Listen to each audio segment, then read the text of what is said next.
fire. They're releasing fire. Releasing fire. This is Lekki toll gate. This is Lekki toll gate. Soldiers have been sent down here. This is Lekki toll gate. Shooting at the Protestants. Shooting at the Protestants. This is Lekki. We need help here. We need help. Fuck you.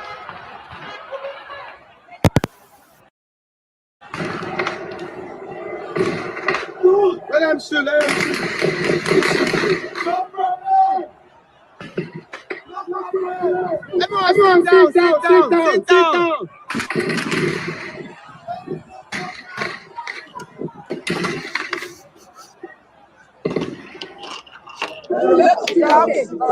All of us are saying that. No.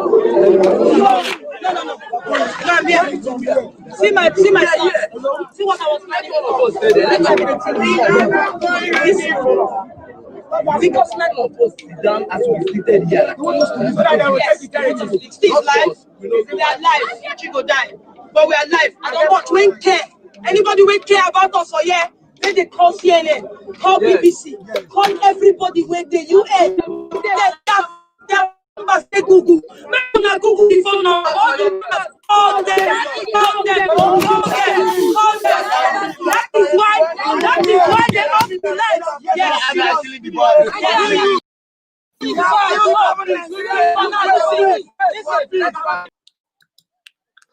Ladies and gentlemen, it's your boy JFK. I want to say welcome. Thank you for being here. It's a crazy one. It's a crazy one, and you guys know why. We are in a situation right now where we are trying to figure out what next for our country. Let me tell you something. This is a betrayal. It's a major betrayal. This is what has happened. It's a betrayal. It's a nation betraying its people. And that's what hurts. That's what hurts. Because you have people who are managing, people who will continue to manage in this country, Nigeria. They continue to struggle. As bad as it is, they continue to struggle. But this country continues to betray us. It's a betrayal from the government, from the nation. It's a betrayal. You see, because the contract, the social contract is, I believe I should be able to protest in my country.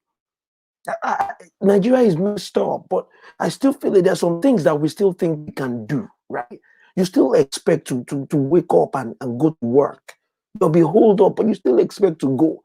You still expect that as bad as the roads are, with Okada, you get where you're going. There's some expectations as bad as it is. You still expect that when you protest your government, they will hear you. They may not even do what you want, but you want to believe that you still have that right in your nation. And the fundamental question is Nigeria a nation? Is Nigeria a country? With this much betrayal, can we say it's a country? It's the betrayal that hurts. You see, the bad roads, the no light, the no water, it's almost like people are like, okay, fine. We're not getting that right now. So I'll buy a generator, right? I'll look for a borehole. I'll buy water.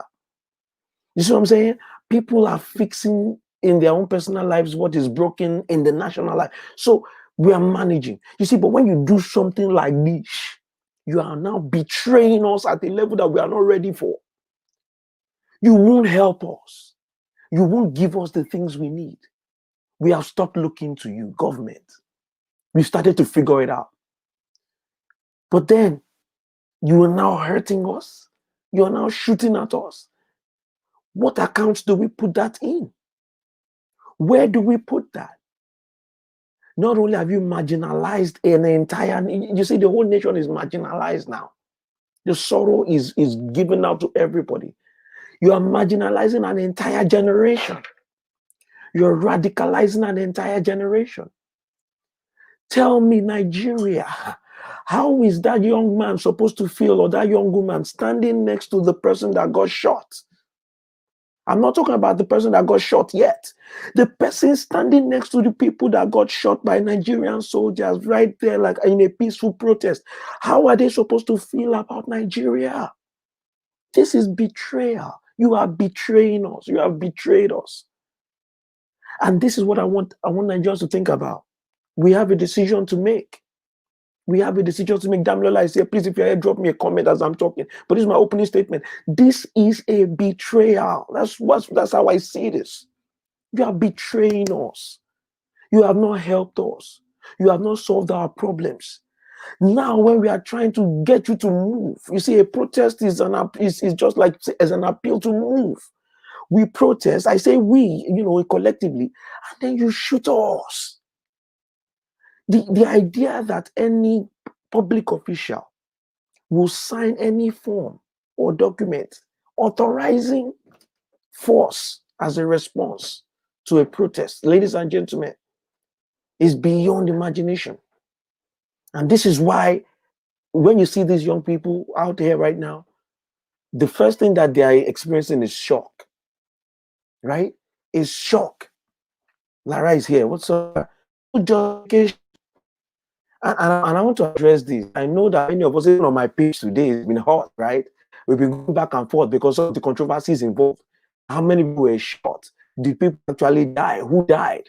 Some people have not helped us. They've been posting fake pictures of people that are not connected to this. It hurts me because it keeps us from focusing on the people who were shot and the ones who died and the ones who were injured. We want to know those ones. How can we help?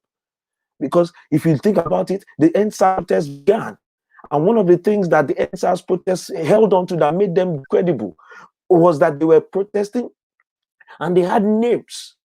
They had cogent names of people that had been killed by the SARS, by police brutality. And every time you saw the picture and you heard the name, like Tina, of someone just shot at the hand of police, you have the visceral feeling that something must be done.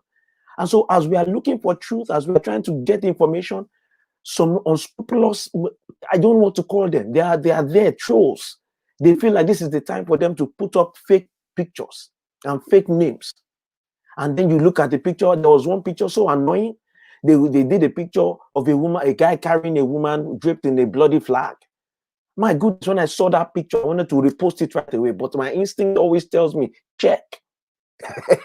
Check. Because crazy people full ground. So what I was doing was tracing that picture on Twitter, traced it back to the username, traced it back, and I realized, and I found the picture. It was part of a drama. My goodness, it was part of a drama that was done. It was part of the protest idea, but it was a drama. And the lady was draped in the flag, and then the lady got up in the drama. But somebody posted that and said, hey, my goodness, see one of the people they have killed. It's just weak. As scared as us. Because we are trying to find the victims. We are trying to find, because we'll be using their names. Let me explain something. Some people are upset with me because it sounds like I'm doubting that people died. You have to understand what I'm trying to say. George Floyd is a name. It resonates. Breonna Taylor. We are marching in their names. Did you understand what I'm trying to explain to you? These movements rest on reality. They rest on truth. They rest on agreed facts. That is the strength of these movements. The EndSARS movement is strong, or started strong, because when they started to post pictures of people that were killed by the everyone, yes, that's online. You need verifiable strength at the bottom of a protest. The world is going to be chanting the names of the people who lost their lives in the Lekki massacre. But we need to verify those names. Because it will be the movement. People don't understand. You see, and that I think there's a binary idea. It's either you are for the government or you are for the protesters. Like, are you crazy? Is that how life works? Do I not deserve to find out which member of the government did this? I need to know who. Don't just say government. That's intellectually lazy. That's lazy. That's why we do things done. We just generalize. Somebody is responsible. Somebody said to somebody else, I need you to go to that square and I need to clear these protesters. I don't care how you do it. Somebody else told soldiers, like, get your guns. I don't care. Scare them first, then shoot. I don't care. Somebody told somebody, we need the lights off in that area. Those are details. My people, those are details. Those are information pieces that will help you to piece together the story. Because when history records this moment, we want history to be accurate. That is what will give us the strength. And so, ladies and gentlemen, don't be divided on the issue of, some people say, no, that's the issue. And let us find the details. I understand that people who have lost who have lost family members may not even want to talk to anybody. That's real. We've seen that before. That's true. But it doesn't stop us from being able to say we would like to know. We know enough people who are injured. I'm actually looking at the lists and names of people who are injured. Some of the people that were in the pictures where Governor Sanwo-Olu went to visit. Verifiable. So the reason for that is that you want your movement to be based on a solid foundation because it will catch fire. George Floyd's video was incontrovertible. Let me explain to you. Police officers, even officers that quelling riots, saying we don't want riots, but we know that what happened to George Floyd was wrong. You need to get to that point. Verifiable stories. Because what we, like you have already seen in Lagos, the things that will snowball from this will be heavy. So let the snowball be on top of truth. Right? Because then your story is stronger. Please, if you're here, drop me a comment. There are a lot of conspiracy theories. But I want to tell everybody, let's not divide ourselves and thereby help those who want to divide us. You understand what I'm saying? If you say I need more information about this place, don't consider me an enemy. What are we doing? Am I the one in government? Am I the one shooting? Because I say I want to know more. Many of us have been attacked because we have just wanted to know. We need because some of us have been hit by people who put fake pictures online. And look, internet is for that these days. I started my FB live because people were posting rubbish. You are here, and that's my point. That does not mean that anybody who asks you a question, are you listening? Anybody who asks you a question, maybe hoping that you know more than they do, doesn't mean that the enemy of the cause. That's the divide I'm getting to, Brashegun. That the government is trying to change the narrative. Let me ask everybody on this thing. If you are watching me now, I see a lot of people here. Please drop me a line. Let me ask everybody here. Is it today that government is changing the narrative? Government means change the narrative. What are we talking about? What are we teaching? Who are you educating about government lying? Who? A Nigerian? You want to tell me that government lies? Are you kidding me? Am I a little boy? Have we not known this? Is this not our DNA? Who are you educating about government lying and government changing narrative and planting hoodlums? We know this. It's not their first round. What are you talking about? And that's my point. Amongst ourselves, however, if we are doing journalism, if we are asking questions, we need to be able to verify. This information is our currency. I will tell you again, the NSAS movement, the reason why it resonated, everybody got up because people like me, we have been seeing photos and videos, not of verifiable information about people that have been killed at the hand of police officers. About the father that was made to swim through a river with dead bodies to find the dead body of his son. You see, what the test of time. Tina's story, the young lady who was killed by stray bullets. I did a section on it. Last week, my NSAS session was about pictures of the victims that we have come to know as victims of NSAS. So I'm appealing to everyone in this echo chamber. Separate inquiries that are legitimate from attempts of people who are trying to change the narrative, lie about what happened, because we are all allies. We need to be on the same page. I asked you as a that I wasn't there. When did they start shooting? Where did the people run to? Which hospital? Which ambulance? Please just tell me if you know. If you don't know, say someone. You say you don't know. It's not a basis for us to fight each other. What then? Because if we can avoid fighting each other on that, then we can go to the one thing that unites us in this matter. Our government betrayed us. That's it. Let me tell you something. I want to change mentality now. I'm speaking to those who want to always come and say, you never know. No. You don't understand something. You see, and that's the slavery mentality. Not slavery as in slavery as when you are now fully entrenched into a government. For a Nigerian to be saying, well, they should have gone home. It is clear that you don't understand how democracy works, right? You don't understand what it means to be a citizen of a nation, right? Because every crime, every part of the penal code of any nation has its systems to address it, right? So if you violate a law, you have a system: arrest, being charged to court, being tried, being convicted, and being sentenced. That's the way the law deals with it. None of those steps permit the law enforcement agent to even slap you. And do you understand? You see, we are so warped. We are such a battered spouse of a people that if they don't kill you, people think nothing has happened to you. That's why I was trying to tell somebody who was saying that, oh, when you're disputing the death numbers, I am trying to verify. That's different. Because anything we say, anything we project, we have to be careful these days. You're online. A lot of people shared a lot of pictures that they are now having to retrieve. I heard about, actors that we thought were dead and they talking video, I'm okay. So being careful, it's important. Truth is important to any movement. You can't build it on a lie. You can't even build it on emotions. You can have emotions, you can't build it on, because you have to be streamlined, you have to be clear thinking. And that is why I wanted to bring that first. Like, what we need to know is that the country betrayed us. That's it. Our government betrayed us. We assumed that we could protest in our land peacefully. And they now came back and let us understand that they can only tolerate that for a few minutes and then they will shoot us. And I said, one of my first posts, I said, this government has just lost its legitimacy, both the state government and the federal. That's it. That's because you get legitimacy from an understanding from the people that you are governing, that you are there as our representative. We will follow, your guidelines. We will push back when we don't agree. But if you now turn around and you shoot at us, you have changed the relationship. And that is why, it's unfortunate. If you look at the battle, please drop me a comment if you see my people following it. What's your take on, now, before I go to the quote-unquote response of the president, I hope you are still there.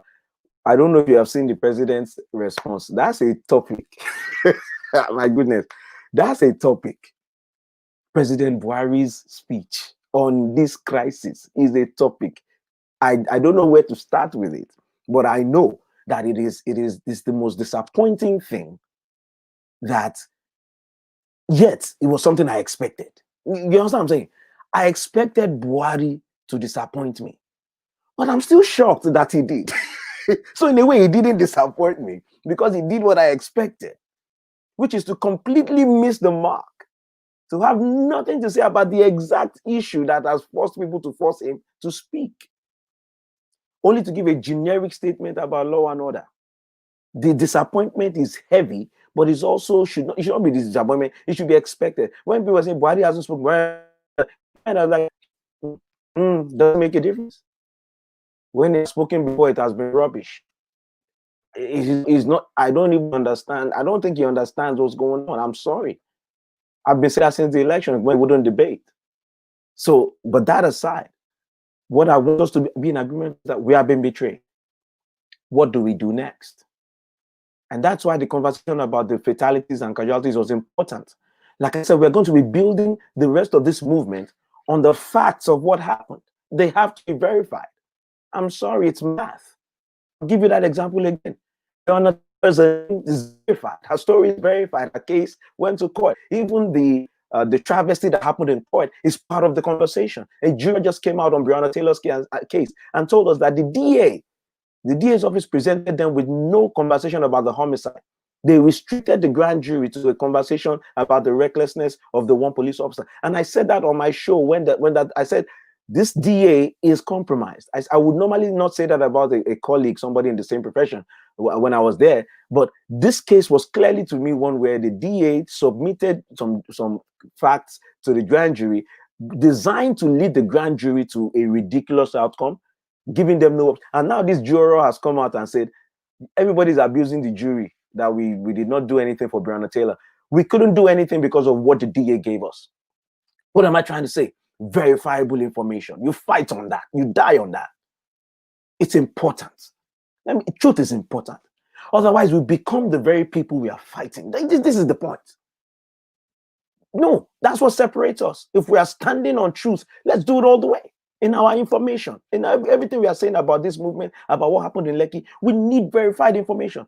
We give deference to those who are on ground. We give deference to those in the hospital. We saw pictures of people being laid out in front of the hospital. We saw the ambulance that was turned back.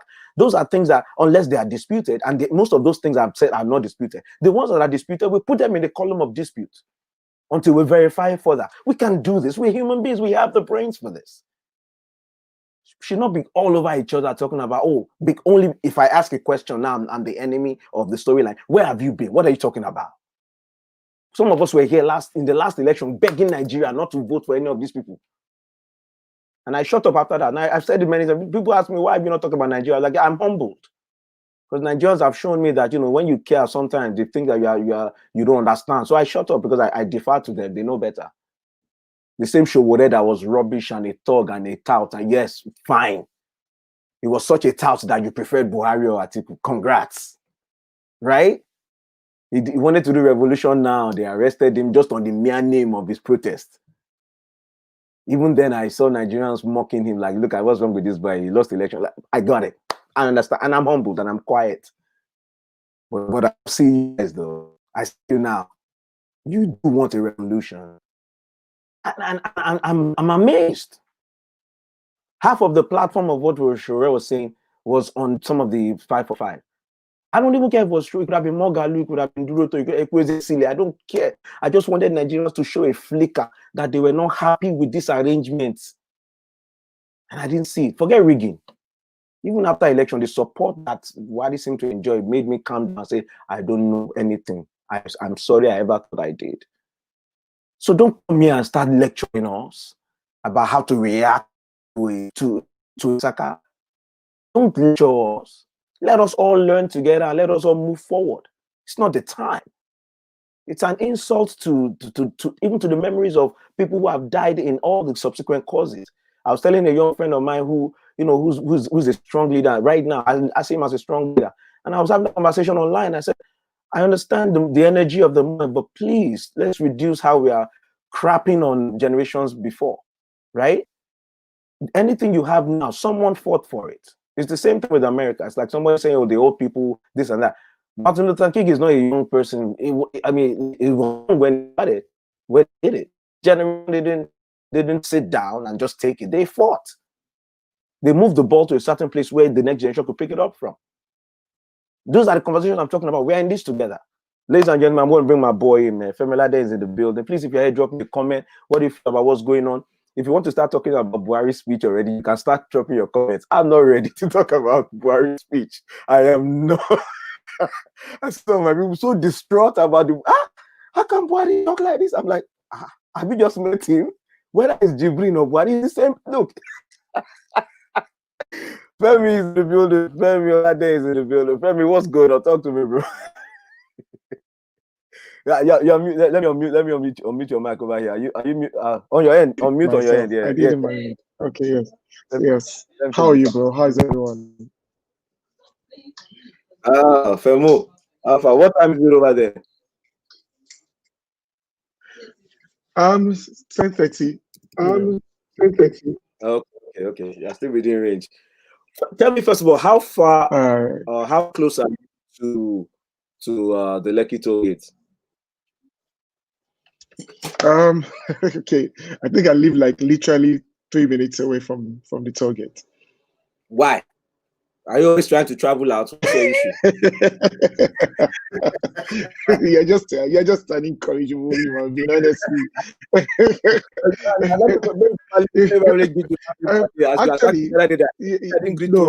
So actually, I live this close because I wanted to avoid the toll gate. So I used to live way after the toll gate. Okay. But so I was deliberate to move here. You know. Let me get into it, man. I have to start with Buhari's speech, and I need to have you tell me, what you think was that speech. Did it move you? Did it inspire you? Did it answer all your questions? Did it give you a sense that we are doing well? So, just to set the tone, right? Yeah. This president has never inspired me. So, I'll make a confession. I voted for him twice, you know, Right. and I always said that the only reason why he got my vote was that the other candidates were even worse. Got it. You know, and it was just that simple. But the key issue for me really is that I was telling one of my group, like my alumni group, right, from school, and I said my expectations were very low, and Right. he To start. found a way to disappoint me. You know, He went beneath. He he went. found a way to disappoint me. Look, in English language, right? They're just basic things that you're looking for Yeah. in a conversation, and that's what he was having. That's the way Right. we have to look at it. He was Right. having a conversation with the people of Nigeria. Yeah. You've had the high emotions that have happened in the last few weeks, and I do Yeah. not blame the president. So let me be very clear here. I do not blame the president. I think that he has surrounded himself with the worst type of people. Okay. He didn't write that speech himself. I think we can all No, agree on that. definitely You not. know, Definitely presidents don't write their own speeches, you know, not. Right. for all intents and purposes, you know, Right. and yes, you probably generally set the tone, but you don't Yeah. write your own speech. Right. And it was so shocking for me, you know, where the very opening paragraph of the speech Yeah. immediately threw you off. I mean, you're coming from a situation where, and I think what has happened is that death has become so cheapened in Mm, Aso that mm. it doesn't really shock them anymore. And that's the truth. Ah, And I think that's ah, what a lot of people are missing. yeah. The numbers don't mean anything to them. The bandits are killing people every day in Katsina. You know, Yeah. Boko Haram is doing its own thing. So Yeah. when you say to him, oh, people have died, you're expecting empathy. No, you're Mm, expecting empathy from people who have become numb. mm, mm, You know, mm. he's become numb. He's numb to that expectation, you You know, see, but and it you know, and is Femi, I hear that. The challenge I have is this. You can be numb, but you Kayode says he sounds like President Lysol. It's Lysol has more life when he's lying. He's more active, he's more vibrant. He's a liar and he's a moron, but he's vibrant. The thing with Buhari is capturing a moment, like you said, the tone. I mean, body language, simple things like put your head to the side when you say something, or taking a deep breath, a sigh of relief. Now, I know people who say that, well, he's not into all of that, and then it shouldn't be president because the job requires it. Like they say, this is a moment where he's supposed to be the consoler in chief. That's the job that this moment requires. Before we talk about building and rebuilding. And so, lacking the ability to console, it's the same. It's so weird. I have the same problem. One of the issues I have with the American president is, I've said it so many times that I'm blue in the face, is lack of empathy. The inability to feel someone else's pain. If as a leader you don't have that, I don't know where you start from. And that's why for me, with Buhari's approach, because he said something. He said, understanding that he didn't write the speech, but I'm assuming he took a glance at it before he read it. I'm hoping. I don't even know how this guy operates. But I want to say that because he said people were telling him that he has to say something. People are concerned. That's why he came out to say something. Those people that tell you to say something, what did they tell you to say something about? Because you had a whole speech and did not once reference the actions, the activity that led to the disquiet. In other words, if all he said was, I'm investigating the matter, I'm investigating who sent whom to whom, then you'll be talking about, okay, fine, he's at least addressing the issue. He just gave such a rambling speech, like people are saying, like someone said, no, these guys are not leaders in the first place, so they're rulers, But I'm saying, like, Drew, look, let me just address this. they went leaders. The first we said, hey, it has been, it's not Buhari. Like, I don't, in terms of something, if you clone me, I'm hoping that the version of me you come out with better be better. Otherwise, what's the point? Because I didn't dismiss that entire conversation about cloning or not cloning. I just want that if we have the clone technology, I think we'll do some other impressive things. And it would have been too difficult to clone Buhari at his age. Let me not just go clone it. But family, let me put this to you. You and I had that heated conversation all day on the page about wanting to know more details about this activity, this travesty, this tragedy, and how people want to interpret that to mean that you don't believe it because you are questioning details. And I feel like it's an important conversation, but it's hiding unnecessarily. And it's like, are you kidding me? So I can't ask you, or you can't ask me, hey, when did you start shooting? Information is key, especially now because we are being bombarded. Go ahead, Femi, go ahead. So Femi, the truth for me is this, right? We all got an education, right? I hope, and one of the things that education gives you is an inquiring mind, a mind that bends to superior logic, and that has to be the expectation, that has to be the hope. I recall on Tuesday night, like again, the toll is literally, I have a line of sight to the toll, so that's how close it is. And I remember hearing the staccato of gunfire. And I went upstairs to my daughter's room and I was like, look, is that firecrackers or are those gunshots? But I instantly knew it wasn't firecrackers. It's unlikely. We're in the middle of a crisis. What is anyone celebrating?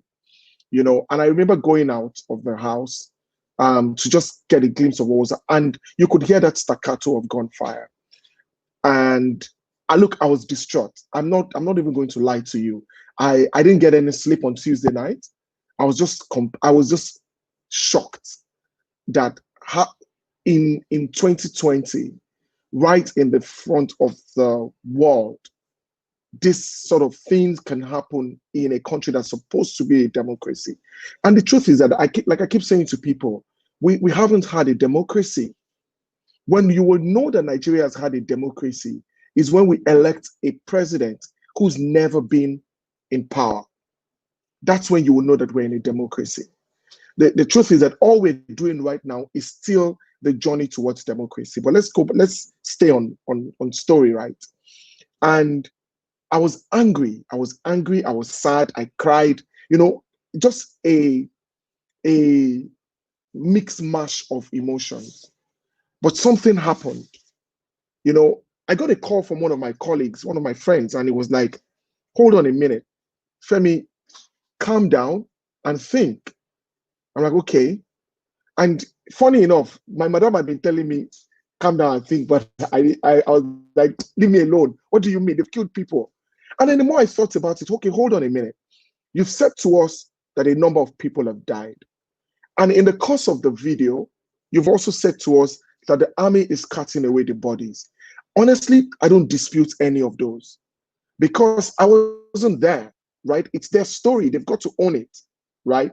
However, when doubts start to creep in, is that virtually everybody you told us was dead started to come out themselves to say, no, I'm not dead. Oh, I'm alive. Oh, I made it home. The problem with that is it's like a lie, right? It's like President Lysol.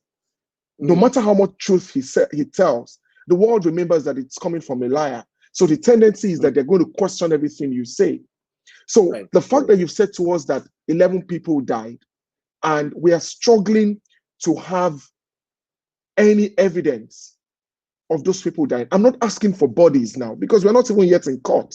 Because when you get to court, they would ask you where's the body. A murder is only complete when there's a body, right? When there's incontrovertible evidence that the person is dead. And the question I asked is, hold on a minute. Let's ask ourselves basic questions. If somebody has died, except the person has no next of kin, except the person has no family, there should be people who are coming out to tell us that we have a child missing, we have a husband missing, we have people missing. So the whole story just seems to fall apart when you get there. And it's very important that we separate the issues. This is not about the fact that the mad military showed up and opened fire on people, whether you shot above their heads or you shot on their feet or whatever it is. You simply just don't open fire on civilians. It's the rule of engagement that Nigerian, both police and nobody in the security force in Nigeria actually was trained to understand that rule of engagement. They shoot first and they ask questions later. You know, but the truth is that, Femi, whatever it is we're building on, we have to build it on the premise of fact and truth. Yeah, as angry as we are, it's even basic. I started this session by saying to myself, many of us who were watching this thing unfold, we had similar reactions, and we still have the same reaction. It's funny to me because I'm the one who was telling somebody, whether or not, until we get the details of the casualties and injuries, the mere fact that it happened is enough. It is sufficient for me to make my conclusion that the Nigerian army, until they come out and tell us that they found the guy who did it and they are not our soldiers, the narrative that I'm sticking with, Nigerian army opened fire on peaceful protesters. And that is incontrovertible fact. That's bad enough. And I look at people and I say, look, fact. It's even like I told someone, like, one of the first reactions I had was, do we have information on the families of the wounded and deceased? Because my first instinct was, I'm here. They tell you why you're asking, that you don't have empathy. I mean, what was the word that guy used for me again earlier on? You are heartless. It's like, did he see you on the night of the actual attack? But let me do this. I am going to switch gears because I didn't want to dwell on that as much, because the point still remains. It's a side issue, but it's an important one. Let's not divide ourselves along these lines. You know, and I think that's the thing for me. Like, we all be on the same page, and while we are inquiring, we are still on the same page, which is, and that's why I'm offended. Let me put it this way: I'm offended that, you know, merely asking about details will allow anyone to put anyone else in the category of a government defender. Like, are you out of your mind? Where have you been? This is my frustration. Where have you been? I don't know your story. You don't know mine. Some of us, you know, and like I said, I was telling my friend, like, this idea that nobody has ever fought for freedom in Nigeria before. That is something that just blows my mind. That one blows my mind. It's like our tendency to look for what divides us and what separates us from others or better than others is what is going to make it easy to conquer us. It is, whether it is racial, and that's why the leaders don't care about us, because they know we're going to fight among ourselves anyway. Because they know. I was telling someone else, like, I mean, I grew up with Aluta songs, right? A generation of Aluta people. I make this just for a lighter, if light are possible. I make this joke about when I was in University of Ilorin, and I sing, let me acknowledge my people. Tolu's in the building, Kaede's in the building. Oluwaseyin Oyende, my brother. Sorry, that name is interesting to me. I see you coming in. Please let me know your comments. What do you feel about everything we are talking about? Kaede has been in the building. Olawande is in the building. In Ilorin, there was a time we had a Aluta because there was no light and there was no water in the university. But then we were on permanent site. Anybody who knows the University of Ilorin knows that the way they set it up, the gate is far from the dorms. Like, almost like I don't know how journey. So we did a Aluta. We started strong. We no go agree, we no go. In fact, let me best speak up. We more or less we detained some school staff. We detained them and we said, unless the vice chancellor comes to the school to come and address us on the water and light, we are not letting the staff members go. And we called, it was a real hostage situation. I'm ashamed to ever be a part of that, but I was not even in the front. I was standing in the back like, hey, what are we doing? Hey, we are Oh, we're kidnapping people. Okay. I'm a prophet. I was beginning to move back small, like when they catch me, I won't be here. Bottom line, we got these people, but even those people escaped because Nigeria was playing Cote d'Ivoire. We scored a goal. The people that were guarding them, they left. What watching the spirit told me, oh boy, pack your bag and face down with to my uncle's house in Ilori. I said, but our Luther is still continuing. We are waiting for VC while we are watching football. That spirit said, guy, this is your time. When I got up, some people were already chanting, we know going towards gate. Guy, 100 people started the chant. Halfway, there was like 20. People gave up on the way, like, this gate is far. This agitation is not worth it. I am no longer a protester. But an anecdote is a comedic story. People have been fighting. We have heroes past. We have, so that's another point of division, so that people can understand. End SARS movement should be all encompassing. The people that have been killed, whether they are young, they have parents. They are part of this movement. The people that when you people that are in the crowd that are protesting, you can't tell what age everybody is. When they say it's a new generation, I agree with that, but don't discard everyone else. It's because you need a coalition. You need all of us to win this fight. And that's why I said the focus must be clear. The betrayal of this government is so clear. And the inability of the president to even offer anything like a salve makes it even worse. And now my question goes to you. How do we get this upright, the rioters, to what do we do about that? Because even in the Black Lives Matter movement, it was an issue, and I've always worried about that. It's an organic thing. When you have a legitimate protest, there's a good chance that some will seize the opportunity to loot and to riot. And some have even said, oh, the problem with this end SARS was that it went on too long. I don't that. I feel, sometimes you go as long as you need to go for your cause. It's one of the reasons why I was so upset with the IG of police. You ended SARS and announced SWAT. I mean, that was like just taunting the lion. I don't understand that. You ended SARS in the same breath. You inaugurated a new one. And I said, wait a while. What is wrong with these people? And that's what lends itself to conspiracy theory. Maybe they wanted the fire. Maybe they wanted the law. Because who does that? I say end SARS, and you take the SARS guys, you give them a new uniform. So when people say the protest went on, the protest had to kind of stay on because they never answered the question. Because if the SARS was to be disbanded and you were to put people in prison or charge them for crimes, that should have been your priority, not creating immediately a new squad. Because anyway, the existing police force cannot handle the issues of security that you are trying to handle. That's a different conversation. But the incompetence is there. So my question is, how do we rein this thing back in, Femi, to a cause that everyone can get behind? Is it possible? So Femi, it's impossible for us to talk about how to rein it in without actually talking about the lessons from this whole process. One of the first concerns I started to have with the movement when it started that worried me, and if you follow me on Twitter, you would notice that I started to, as much as I praised them, I always ended my tweet with, guys, it's time to talk. You see, you always have to be careful about local nuances. We've always had protests in Nigeria, right? We were born into the protests.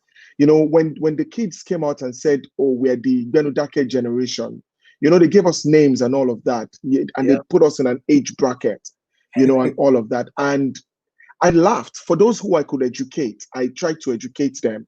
It's quite an abusive and irreverent generation. So you have to pick your battles with them, right? And I'm like, your irreverence is an asset, but at some point it becomes a liability if you don't have the wisdom to deal with your irreverence. So you would notice that there were a number of older people who kept trying to help them coalesce the movement into some structure that works. I remember tweeting something on Mr. posting something on Mr. Rain's post, and they came after me, and I said to them, nobody negotiates with a mob.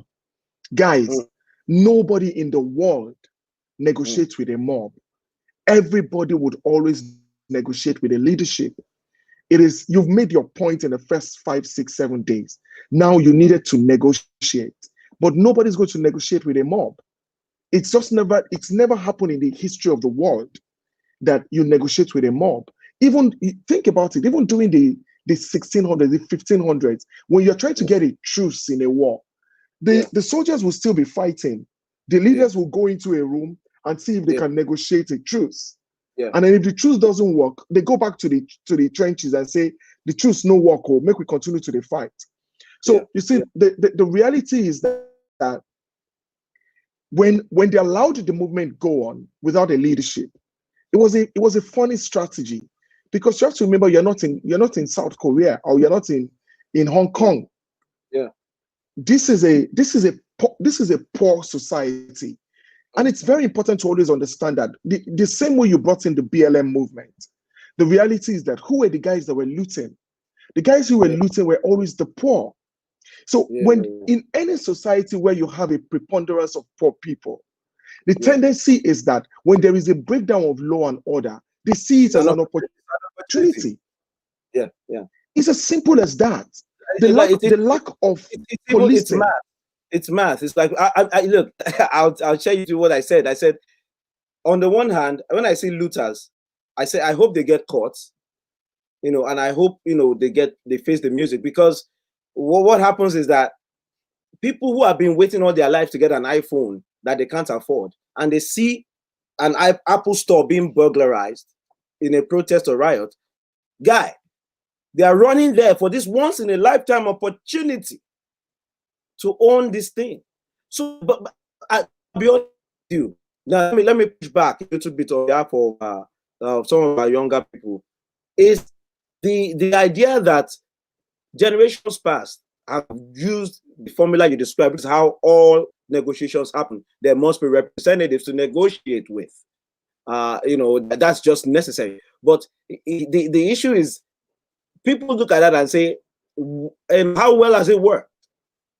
And the idea is that if we are where we are, whatever the system of protest has been, whatever the method, something must change. The one hand is like, I understand the leaderlessness, and I'll bring this point in. Tunde Moshebi's in the building. What's up, bro?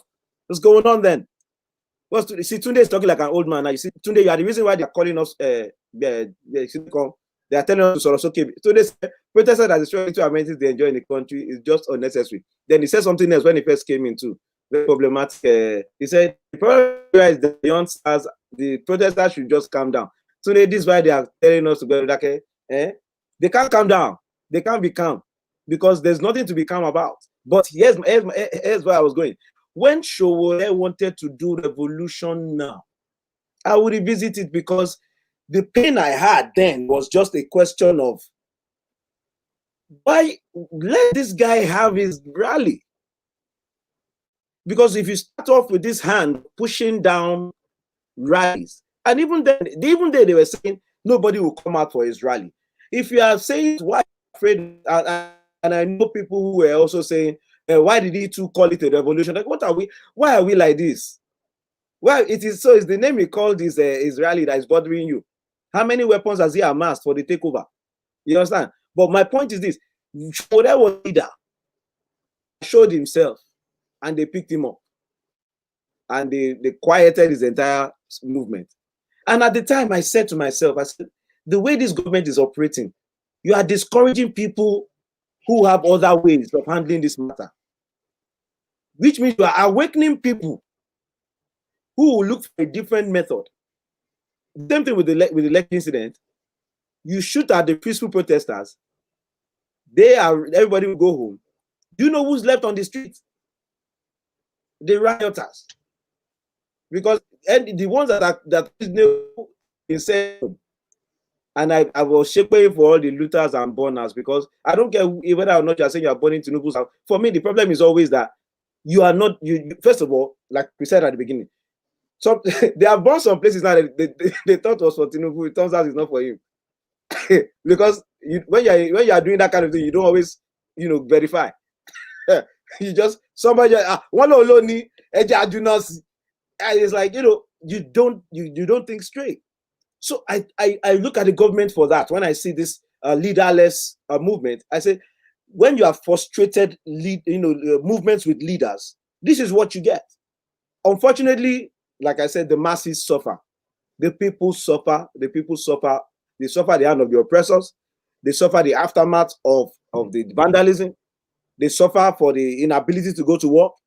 This way, people say that and say, well, lives have been lost, so they can manage the suffering. What you are missing is this: is anybody checking to make sure that some of the people who have lost people to SARS are not now doubly encumbered in this movement? This part of the movement where you are rioting and burning, if you are burning things and you are destroying employment opportunities, have you verified to me that none of the mothers of the SARS victims work there? You don't work there. So it's indiscriminate. So, but Femi, you see, the biggest problem though is that, I'm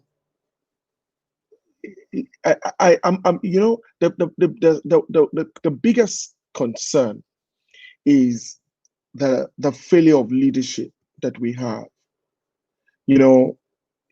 and I'll dimension that failure of leadership this way. Something has happened in the last few weeks that, especially for people who are not in the finance space, they really don't see it. They probably wouldn't know that it has happened. We're officially in a recession, right? Now, I say to people that the impact of COVID economically in Nigeria hasn't showed up yet. Wow. It's in economics, we call it lagging indicators. You will start to feel the impact of COVID from Q4, from now. Wow. Right? Yeah. And it's going to get much worse in the next, at least if we're lucky and oil prices stay at if they recover to the $50-$60 type level, we'll be fine. We'll probably be able to come out of a recession within the next 2 or 3 quarters. But if they don't, if they stay at this $40 that we're seeing now, we're in so much trouble. But let me make you laugh. Let me make you laugh. So something happened. The Nigerian Economic Summit Group came up with a paper that they published in the newspapers, basically calling out the government and telling the government, we're going into a depression if you don't take certain decisions, challenging some of the decisions the central bank had taken and blah, blah, blah. You know what the reaction from the central bank governor was? Was to release his rebuttal, calling the Nigerian Economic Summit Group idiots and morons and blah, blah, blah. Wow. He put the banks that were sitting on the board of the NESG under pressure. They all resigned. Wow. And clandestinely asked them to pull funding from the Nigerian Economic Summit Group. So that is a central bank governor that is not voted for, that was appointed, that serves at the pleasure of the president, right? Yeah. Acting as a dictator without let or hindrance. And you see, that in itself tells you the sort of challenge that we're facing. So when I see people go after Sanwo-Olu and try to burn him down for what happened on Tuesday and all of that, there is something that counts for experience in life, whether you like it or not.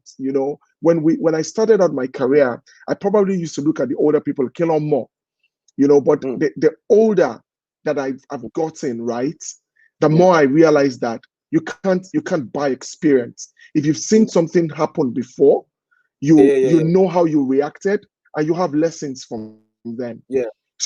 This was Sanwo-Olu's first real crisis. Yeah. He's really, as a governor, never faced any crisis apart from COVID. Yeah. And with COVID, he did a fantastic job, communicating to the people, being honest and all of that. The truth is that the deficiency of trust that exists between the government and the people is so bad. Yeah. And I read some book I can't remember the name of the book, but it talks about the social contract. The social contract between the government and the citizens. Yeah. When you consistently see the government breach that social contract, Yes. you know, you're always going to run into trouble. I said something on my brother's show yesterday, and I said to him that every contact that the average Nigerian has with government is a painful contact. It's funny, but it's true. Every contact that the Nigerian, I don't care whether he's a rich man or he's a poor man, every contact that he has with the Nigerian government is painful. Wait, even and let's think man. about it. Yes, Femi, even the rich man. Even the rich man. Everybody, every contact, you go to a government office, if you go to the Oniru local government, the Iru local government, they will treat you like you're a nuisance. You're an inconvenience. That is a local government. A local government. You go to the state government, they treat you exactly the same way, with disrespect, with you think about it, even when you wanted to get your passport, could you walk into a room and come out with your passport? When I was going to get my daughter's passport in the US, we walked in the morning. By 12 o'clock, we had the two passports in our hands. Done. I was like, yay. In Nigeria, I had to find somebody that knows somebody that works in the passport office. They don't buy you well, so not you see, somebody. The failure of that contact, every contact that you have with the government, where it is painful, you go to the hospital, the nurse treats you like you're an inconvenience. The doctor treats you like you're an inconvenience. You go the local, you go anywhere. You enter a lag bus. The guy treats you like you're an inconvenience. You see, once you have that, when there is a breakdown, and if you think about it, for the average black man who went looting during BLM movement, the only reason why they did was because the social contract had broken down. They knew that the government was never going to do anything for them. That was the way of them. It was the funny thing is that the psychologists will say to you that there's something called a cry for help. You know what? There's some kids that lash out when they need love, right? They lash out. They become very angry and aggressive. And you need to see where that is coming from. The truth is that they tell us that the average Nigerian is angry. Oh, the average Nigerian is a mad person. The average Lagosian is mad. No, the average Nigerian is reacting to the way they're being treated by their government. Femi, let me make you laugh. Nigeria doesn't know that half of its citizens exist. They do not exist in any database or in any form or shape. There are guys in Nigeria that are not in any system. You said that before, and it got me off guard, and it still gets me off guard. So what you're saying is that, and it is true. Database that acknowledges 75 to 80% of us recorded. It does not exist. The Nigerian state does not know you exist except you've registered to go to a primary school. Wow. That's the only time that they start to come into any contact with you. Wow. That's the first time the Nigerian state knows that you exist. The birth records in Nigeria are still handwritten, Femi. When a child is born, it is, yes, I'm not making this up. It's true. We don't have the handwritten copies now. So the truth is that a system that does not know that you exist, except at the point of taxation. Wow. That's the only point where they know you exist. When you are either getting your passport, or you are trying to get your driver's license, or you are trying to get something like an ID. That's the time where the Nigerian government knows that you exist. Wow. And what that does for you is they can't plan. The biggest problem Nigeria has today is its population. People think Nigeria's population is a blessing. It's a curse. It's a curse. The reason why it's a curse is that they tell us 6% of our population or 70% of our population is under 30, right? I wouldn't pick numbers because I try to be clear about my numbers, but I can say to you clearly that a majority of those people are uneducated. So when it comes to adding value to the economy in an exponential way, which is what you require for a country like this, they don't have the capacity. Wow. Most of the best they do is to do menial jobs. So when you look at the people who are at the forefront of the NSAS movement, those were the educated kids. Those were the kids who went to school, who could articulate themselves, who believe that they are at the cutting edge of technology. But what this has shown us clearly is that they are in an abnormal minority. Yes.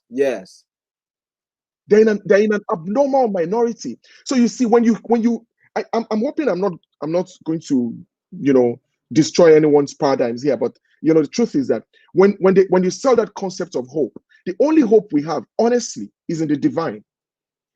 if you think that this generation have the numbers to turn things around, it's a lie. They don't. They don't. On average, they're in the minority. Let me give you some statistics. The average number of kids who get into primary school every year in Nigeria, primary 1, right, is between 6 and 7 million kids. The kids that finish SS3, the kids that finish SS3, right, which is the end of secondary school. I don't know what you guys call it in America, high school, right? The kids that finish high school are probably about 1.5 million to 2 million. So think about it this way. So 7 million in 2000, right? 7 million in 2000. The kids that went into school in year 2000, they should be in SS1 or SS1 now. They're going into primary school. They'll be in SS1 now. Right. By the end of 2022, only about 1.5 million of those kids are going to finish high school. Wow. So there is 5.5 to 6 million of them that have dropped out. Now imagine that happens every year. Wow. Okay, so those are numbers that should scare anyone. So when what happened on Tuesday? So the disparity is exponential. It is exponential. So and guess what? Those kids, by the time they are in their late teenage years, they already have families. Wow. What else are they going to do? They're not going to university. They're not doing anything else. So the girl is going to go and get pregnant and have a child. Wow. So you then have it's a continuous cycle. So the biggest challenge we then have. Yeah, I wanted to interject, go on, because you're describing it now. You now have that group in your society, but you still have even the ones, add to that now, the ones that manage to go to university. They don't have a job. This picture you're painting is not good. In fact, come and go.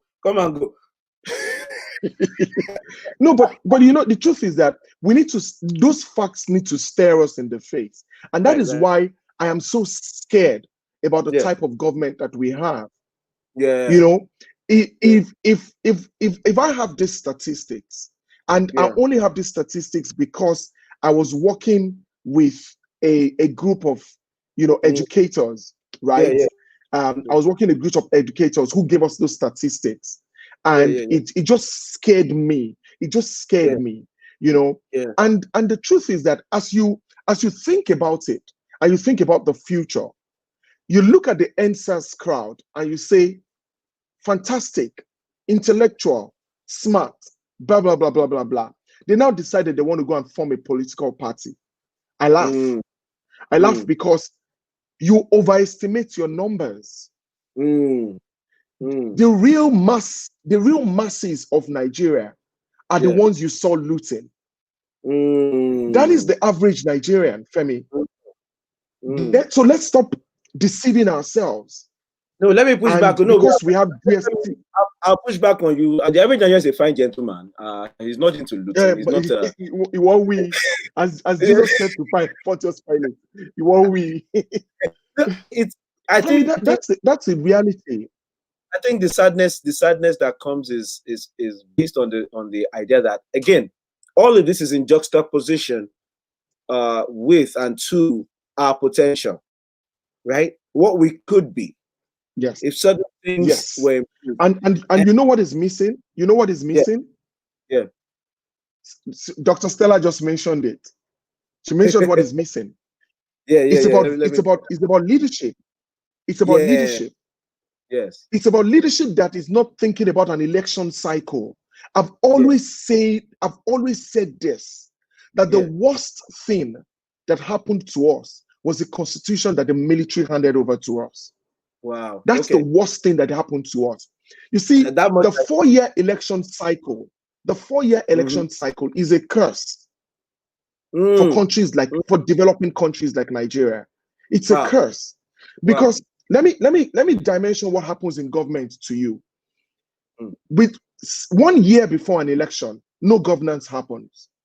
Wow. Yes. Yes. Because they're fighting political battles. 1 year Yes. before an election, no governance happens. There's no, Like forget whatever lies anyone tells you. Godwin Obaseki has not done any governance in Edo State in the last 1 year. He's been fighting for his survival. Yes. Now he has now won the election. For the next 6 months, he's going to be fighting to get his cabinet running. Yeah. So guess what has happened? In a 4-year term, 18 months are gone. So he has 2.5 years. Yeah. Are you following me? So let me now tell you what happens. For me to change the education system of Nigeria, for me to logically rebuild the education system and make sure that our kids are trained properly, I need a minimum of 10 years. Wow. Because the first thing I need to do is I need to change the curriculum first, train the teachers. Yes. Right? And then watch the process evolve. We don't have time. So if I'm only thinking about 4 years, I wouldn't even think about it. Wow. And the problem is that when a new government comes, even when they're in my same party, the first thing they do is unravel everything that I put in. It happened in Osun State. Governor Aregbesola came up with a policy, revamped the education system in Osun State. He anointed the governor that came after him after 8 years. He was one who anointed him and brought the guy as a candidate. The guy was his secretary to his government, the current governor now. Wow. The first thing the governor did when he got there was to change the education policies of just unravel what his predecessor did. He unraveled what his predecessor did. So you see, that in itself means that our growth cycle, our economic cycle, our policy cycle is always short term. It's always short term. It's weird that you brought this up, and I guess without knowing it, I have always believed what you just broke down, right? Because one of the things I tried to do was think about Nigeria as a project where you have several aspects that need fixing. And let me just acknowledge my people here. Dayo's in the building from Texas. Talking about she's saying 2 years is definitely not enough to implement changes. In fact, less than 2 years is what they have, because you're right. Because if the first 2 years, 2.5 years are spent recovering from the other election, and then the next year is spent for the next one, he's planning for the next one. Do anything, which is ridiculous. And Kaide says no continuity of ideas. Olawande says more program. For my Yoruba people, like, yeah, that was the Osun State one. That was the Osun State program that Aregbesola brought in. That's the name of it. It's amazing because people remember this stuff, And I've always said that Nigeria has the potential where you can look at Nigeria as a set of problems: educational, political, economic, social, cultural, I would say, to deal with some of the other things, just mindset. And I feel like if we ever got to a point where we have leadership that really dedicated itself to any one of these, not all of them, and I think it speaks to what you were talking about, there's no time to sit and work on it. And then in the next couple of years, you're ready to fight for your political life. So the problem now is that this lack of continuity. Sister Yemisi in the building, what's up? What's going on, sis? You're right. How's it over there? You're right in the UK. So that's my thing. So now here's the issue with Nigeria. I look at the movements we're talking about, and I wanted to hold on to it, Femi, this NSAS thing. I wanted to hold on to it, and I'm still holding on because the alternative scares me, right? At some point, there's the fear of this disintegration, whatever it looks like, because this can't go on forever. This is a failed experiment. And when I look at that, Femi, but hold on, no, Farabalẹ̀. It will go on forever. You mean let me explain the reason why. So let me just tell you the reason why. The reason why is that as they understand that the moment you come into consciousness, as a people, as a group of people, your paradigm changes. Yeah. They understand that the moment they educate the kids properly, there's a generation that's going to show up and going to say to them, we're done with this rubbish. I'm not voting for you because you gave me 1,000 naira. Yeah. The reality is that the fact that they've put us in a situation where that lower class delivers votes to them on a regular. Yes. On a regular means that they will do everything in their power to keep them that way. That's what happens in the North. That's what happens in the North. The North has a deliberate policy. The North has a deliberate policy to keep its people impoverished, so that when there's time for elections, they can buy their vote and buy their conscience. It's a deliberate policy. You will never see any government in the North where they've put in structures and systems to. Oh, so Femi, I love what Segun was saying. Segun is saying that something about systems and structures and institutions. I had this argument with my older brother on Christmas Day 2018. And what I said to him is that no matter the systems and structures that you put in Nigeria, it will not work unless the Nigerian changes. Forget it. No matter the system, Femi, I don't care where you bring that system from. A man who is determined to sabotage it will sabotage it. I you know what? I think it's an amalgamation of both. I think I've come to decide. It has to be simultaneous, Femi.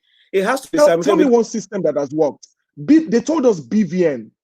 You know, they told us BVN was a dual and be all. Yeah. Bro. Yeah. They sabotaged it. They're still sabotaging it. We broke it. Look, the truth is that when Bob Marley talks about mental slavery, the reality is that when you have a system that rewards the shortcut, when you have a system that consistently rewards the person who circumvents the system, it is exactly the same thing. Look, you see these kids that are fighting and saying NSAS and blah blah blah and all of that. If you do not do a reprogramming of their minds, right? Yeah. If they become governor today, I can give you my guarantee that in 4 years they would repeat exactly the same cycle. Wow, that's a problem. Look, it is a cycle that we need to break. I always say to people that I am so hopeful. I never had much hope for the Generation X that are the guys who are fighting for NSAS now. And I'm sure I've said it on your show before, that I just never had much hope for them because they grew up in a system that doesn't reward hard work. So I think that their ability but the generation that I have some bit of hope for is the youngest generation we have in Nigeria now. Wow. The kids that were born in the internet age, whose role models, are not the Yahoo boy, whose role models are not the average, area boy on the streets, whose role models are global. Because they don't watch local TV. They don't know. They've only heard of a Davido in music. They don't see him as a role model. They don't want to be like him. They want to be like a Jojo Siwa or whoever it is that they watch globally. Wow, so you see, the truth is that we have to almost like ensure that everything that we can do to keep that generation motivated and structured. Let me jump in. This is another point that I was making that I did not know I was making when I was joking about it. I said, every time somebody asks me, so what do you think, Nigeria? I said, we should go to primary school and catch all the little ones there that are still okay and take them to another island. And then maybe orient them to a different mindset of what a nation could be. Because I feel like, and this is not, I feel like sometimes when we say these things, it's like, sometimes your environment has such an impact on how you see things. And I want to take out of the Nigerian setting for a little bit. Let me get in some of my comments here.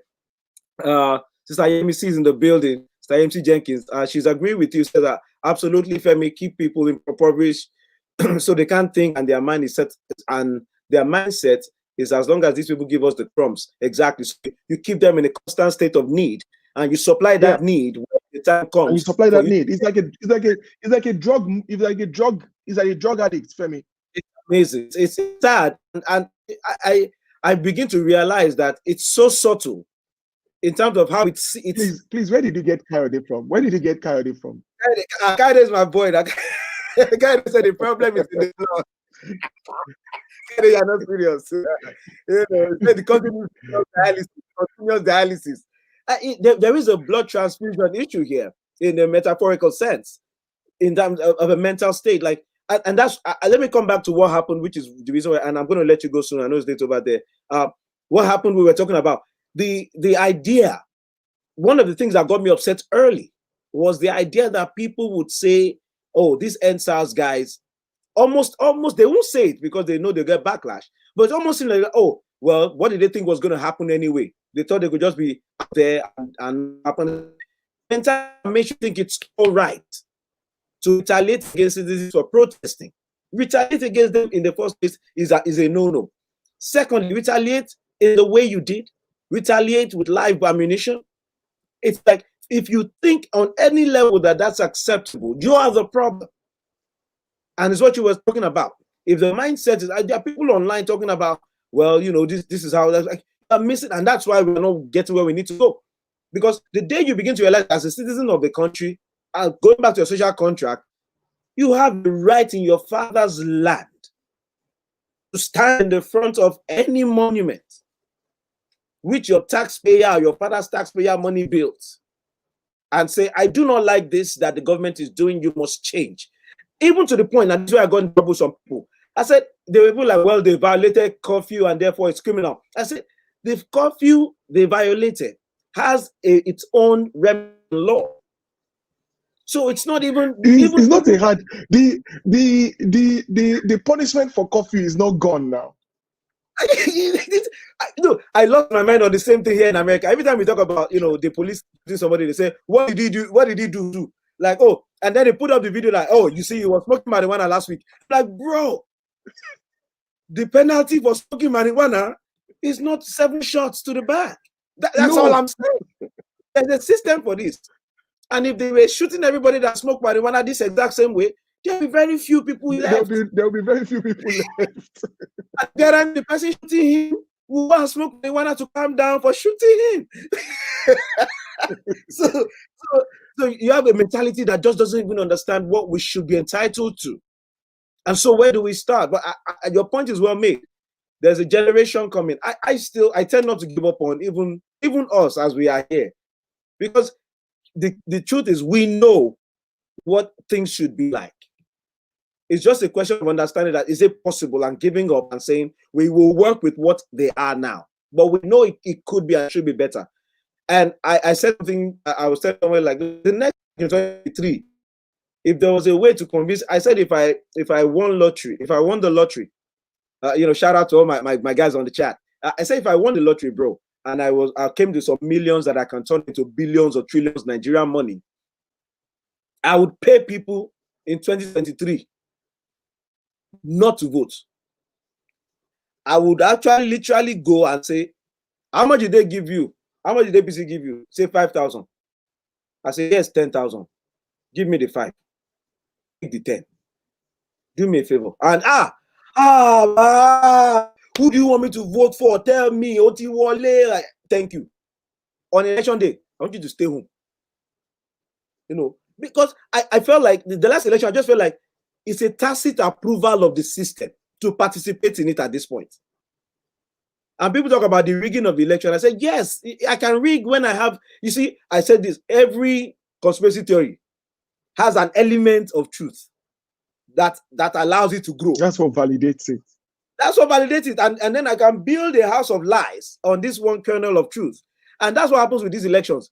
In as much as the international community can see people lining up and going out and standing in front of a voting booth, even if they don't see all the thugs that come and chase you out later, the idea is that there was an election in that country. And so we are now just left discussing whether it was free and fair, which is subjective, which can be anything. If the entire North comes out to vote and they pan to the South and nobody is in the polling booth, the legitimacy of that election dies. Now, it doesn't mean that the winners will not take over, but the narrative will not be that that person was voted for. And I feel like the more we perpetuate these guys, we give them a little bit of legitimacy. Now, it's an outlandish idea, but that's just me not knowing what else to do. Because if we keep rotating the same political class, we are guaranteed the same struggle.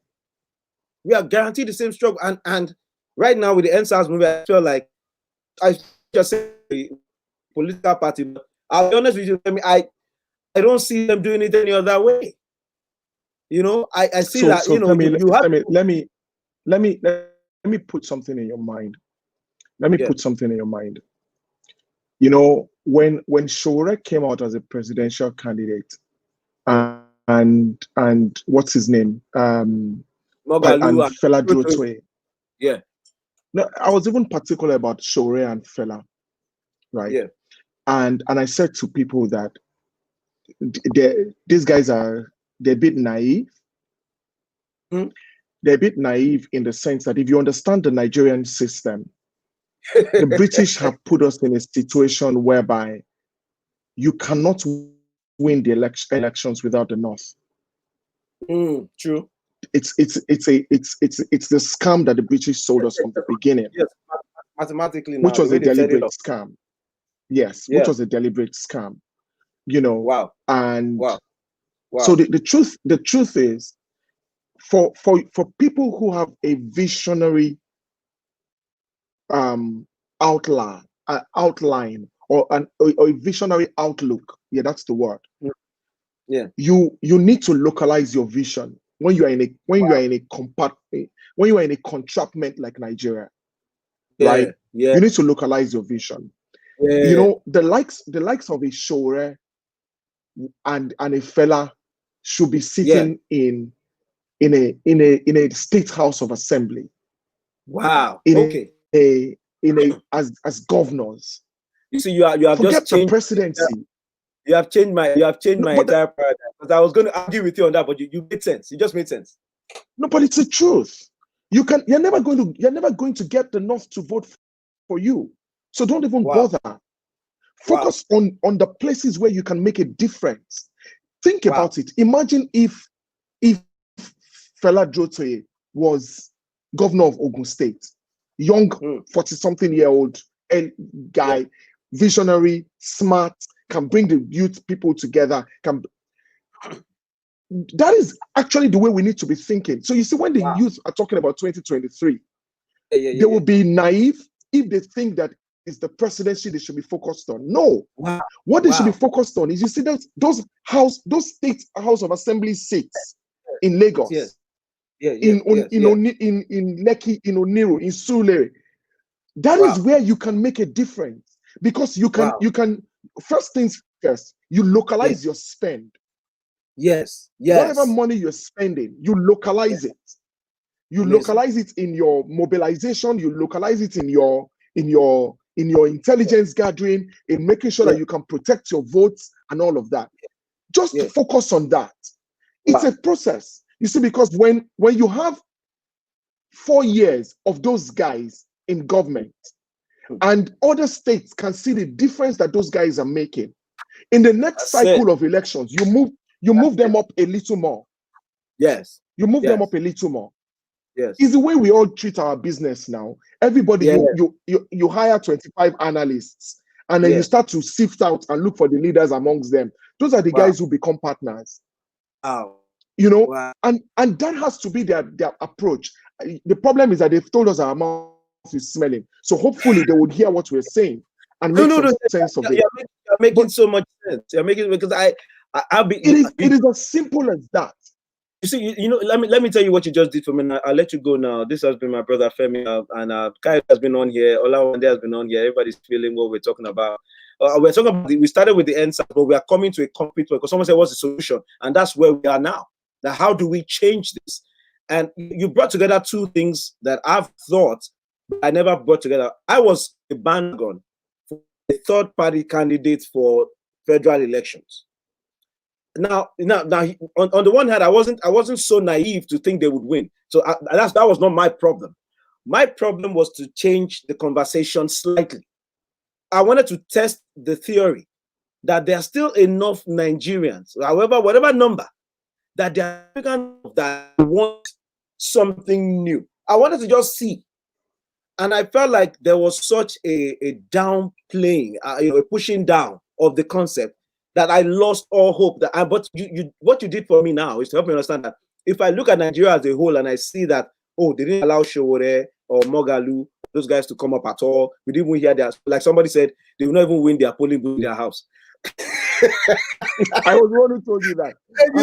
I told you. In their house, struggle to win their polling booth. I said, this is wickedness. This is cruelty. But you're right. And the point is that you have a mathematical arrangement for your politics, where an entire region is controlling constituency. No matter how you move the chips around, you spend all of your resources. You can localize your resources. Because whatever went to the north, like you're right, but it will make a dent. I saw videos of him in the north, and they were like, okay, it's in the north. And yourself, and even Bayo Adedeji, he told me, he said, bros, I see you posting and getting excited. Please calm down. He said, bros, be calming down. He said, I'm in Nigeria, and for business, I'm driving around. See, there are parts of the north have nothing to do with Nigeria. And those guys receive their matching orders like this. There's nothing else is. Forget internet, forget Twitter, all the Twitter warriors. And he educated me. And that's why I said I was humbled by I was speaking big grammar, Femi. I was talking, I was waxing politically and I remember now. I remember. When Nigeria can turn this tide and begin to embrace alternative. Nigerians are looking at me like, just localize it. Simple. Yeah, because on just the other localize it. I've written papers about how developing Nigeria one street at a time, one local government at a time. I literally wrote a paper about this. To be the approach. Somebody said I should bring the proposal. I think I forget which. I think it was Fashola's governorship. I had a contact that actually asked me that Fashola is canvassing for ideas and said, never know what's going to work. And I said, this is my proposal. Street competitions. Let my local government compete with another local government for cleanest local government. It's as silly as that. But to have the and then mindset, whoever wins it, you give them a grant. They get a grant to their fund. And I just said it was silly and small, but what you're saying makes sense. Localize your resources. So if you have $1 billion and you point it to that little place, you're making a difference. That $1 billion, you bring it into Lagos and you say, I'm going to make sure I win 20. There are 20 seats in the Lagos State House of Assembly or so, either 20 or 30 seats. Wow. You come in and you say, I am going to win 25 of those seats. Wow. And we're going to mobilize resources. We're going to mobilize cash. We're going to mobilize. We will leave governor for them for this next cycle. We don't want to be governor. We'll leave it for them. But you see those house seats, we will fight every single one. Fight every single one with every dime that you have. When you do that first election cycle, then that governor realizes that he doesn't have yes men in the House of Assembly. These that guys those made it on. guys are going to take him to the, they're going to take him to the cleaners. They will hold him accountable for every dime that he spent. Wow. You know, Wow. and you Wow. you do that in the places where you know that you have the mass, where you know you can spend, you can outspend them. You can outspend them, you can outthink them. You can use technology to ensure that your people come out to vote and all of that. You know, That's amazing. honestly. So if there's any advice that I have for Generation X who don't want us in the room anymore, that's fine. No, I don't want to be in government. I want to. That's the truth. I mean, I know I don't want to be in government. I want to make money in the private sector. All of them. No, look, we would. What's the age limit? Because as long as they are willing to hear from us, we would speak. We would let them know. But I'm only just saying that honestly. Send me to them. I remember. Whatever. So I'm just saying, 2023, your focus is on local elections. Yeah, I like. You see, the way you raised money, raised money for this whole anti-SARS protest, fundraise for that election that way. You know, I like it. Do your primaries on Twitter, whatever it is you want to do, do it. Then go out, use your social media, use all your physical medias, everything. Sell those candidates. I like it. I like it a lot. Put money behind them. You win those elections, you have 4 years to show them that you can do it. I promise you, the next election, you won't need to spend money on anyone. I'm going to let you go right now, but that's amazing. That brainstorm session was great. It was worth it for that alone. Ladies and gentlemen, it's with my boy Femi, and you guys know him now. He's a regular on the line. So Femi, I need you to go because before Madam sends me an email asking me why I'm detaining. So good night, Femi. We'll talk more later. All right, bro. All right.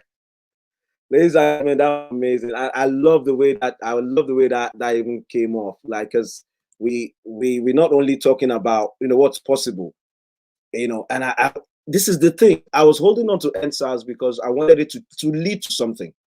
Hey, Sister Stella, I'm so glad you're here, Jari. Sister Stella is here. Sister is here. My people are flowing. That was amazing. So because I wanted NSAS to work because I'm desperate for a way out for Nigeria. I'm desperate for a point in the future. I want something to happen now that can set up a better future for Nigeria.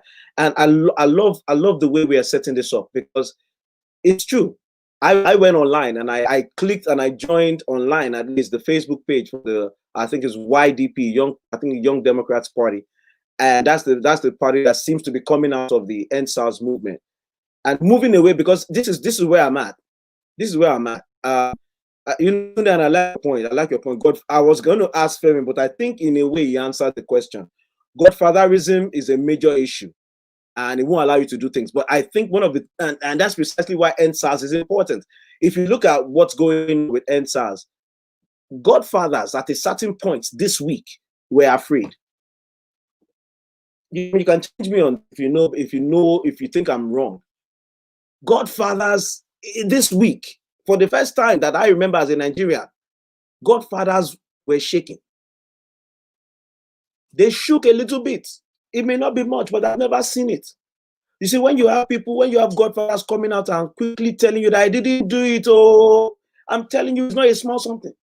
Because the normal reaction from our quote-unquote godfather class is to look at you small boys and laugh and wait for you to fizzle out.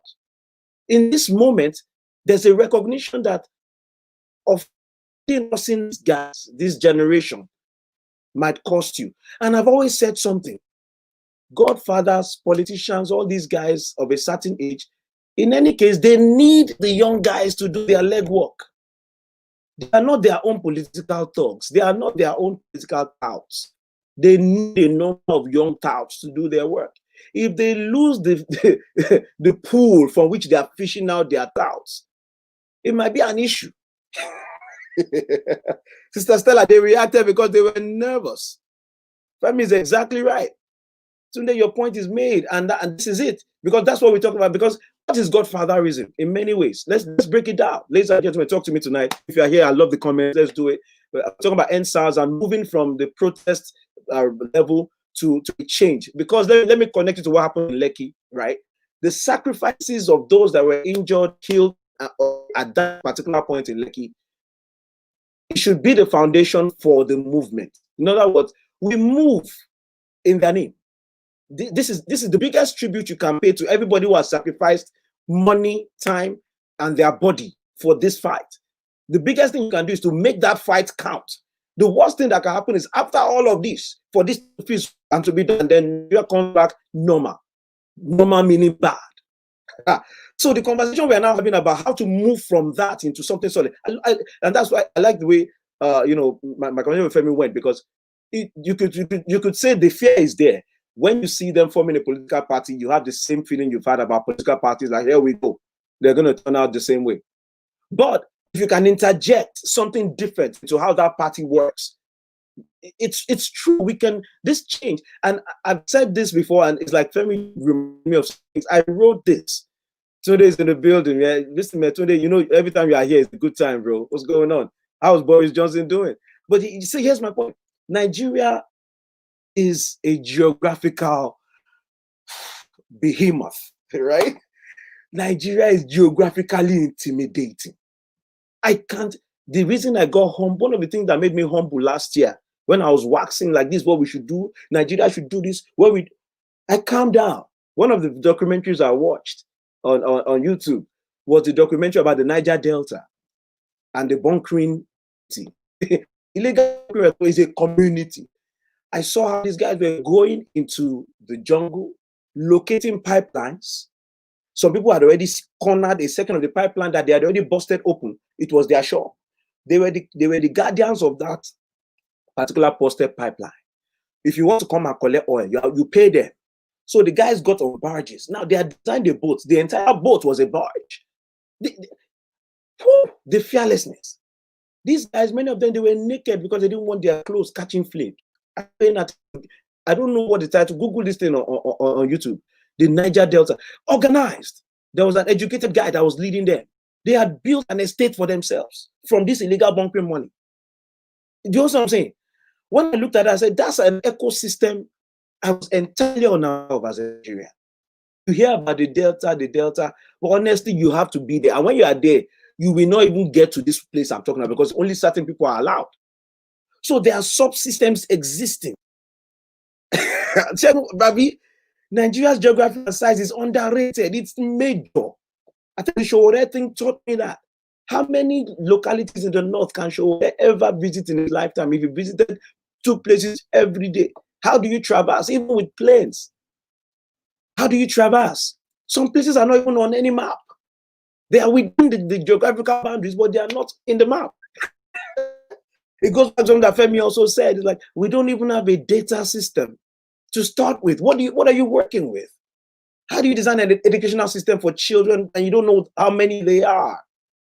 You don't have a census program that can get you close to an estimate. We keep talking about Nigerians are 200 million. We've been calling Nigerians 200 million since we were 150.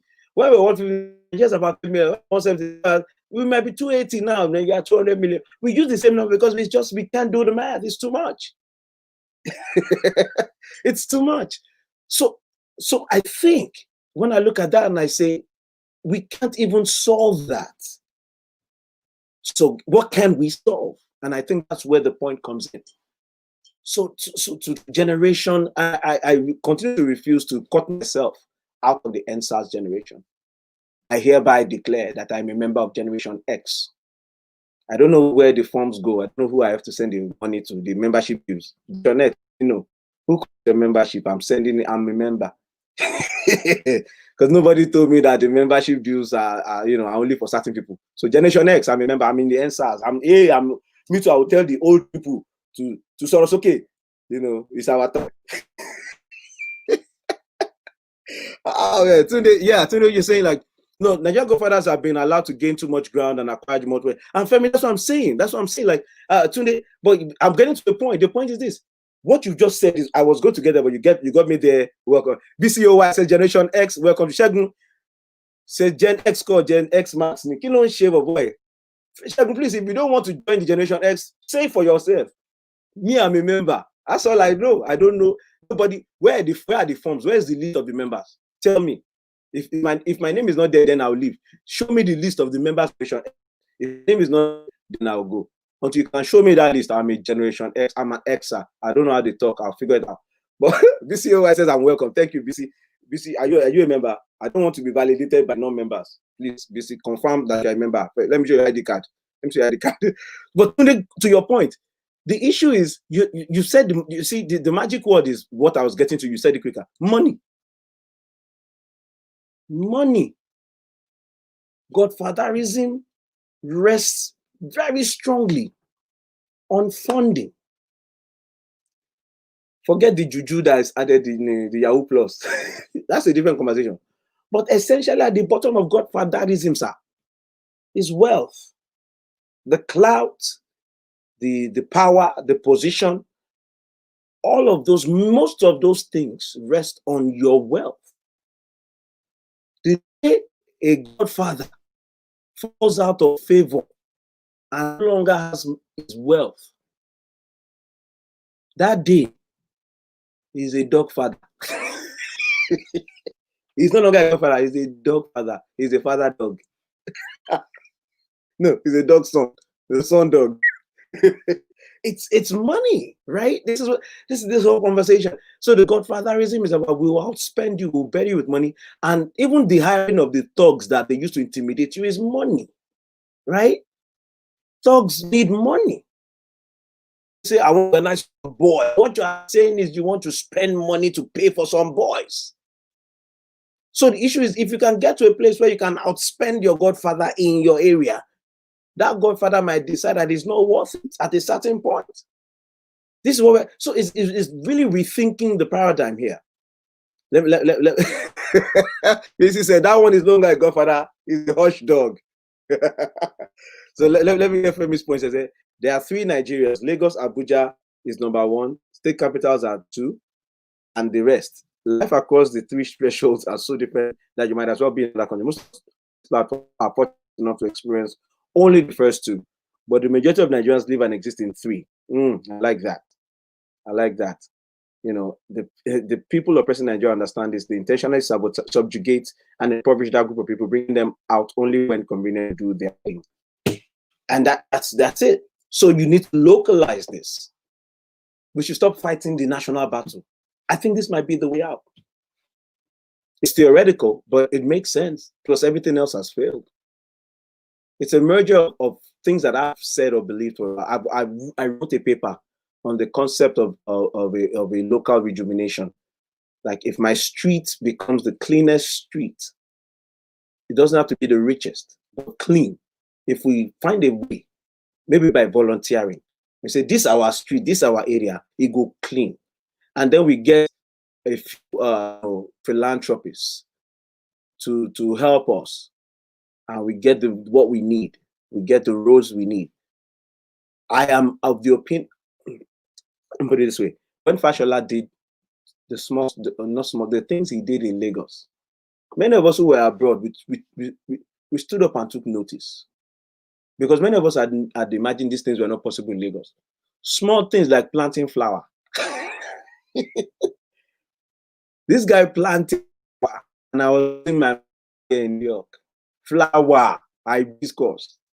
And I was looking at pictures. I saw should I said, So it was possible, it could be done. And it's that effect you have when you do stuff like that. So that's why I'm all in for that. I mean, like I said, I joined the YDP online, so I'll see if it's one of those things where they take information from ordinary floor members. I'm going to put it up there. Like we should really just localize the party.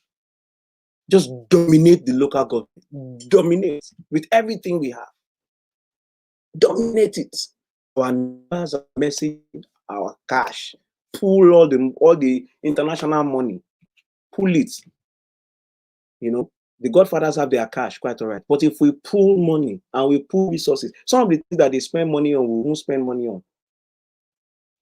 We devise the process. It's doable, but if we bring all that pressure to bear on just local government elections, my goodness, this might be something.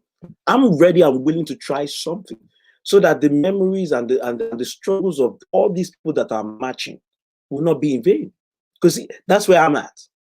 That is where I'm at. That's why I was so upset today with the conversation about me asking for details about who died, who got injured, got construed somehow as me doubting. Bro, why are you afraid of facts? Are you hiding something? Because I'm not on this issue. We need to know the facts. We need to know all the people that got injured. Like we said with data, we need to know. It's going to help us build the movement. And we need to weed out rubbish. People are on here sharing pictures, fake pictures of people that that purportedly died at Lekki. It's an insult to those who actually were there and suffered. That's what you get. You are blocking the way for us to see the real victims when you are sharing pictures of fake victims. And those of us who are saying, let's get rid of this fake victim stuff. Let's focus on if we find one person that died, let's know that person's name. Let's fight for that person's name. Let's take care of that person's family. That's just common sense. That has nothing to do with you saying, oh, you're joining the government to deny. What are you talking about? What are you talking about? Why are we so immature? It's not a grown way to think. In any other tragedy, what do we do? Oh, I feel, who is the person? How can I donate to them? Go fund me.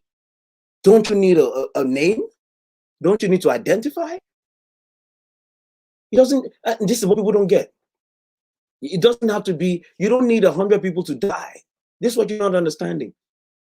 One death from that incident is enough to justify all our outrage. You have to understand each life has that value. Now, let me move it even further back. If all we have are injuries, it's enough to justify our outrage.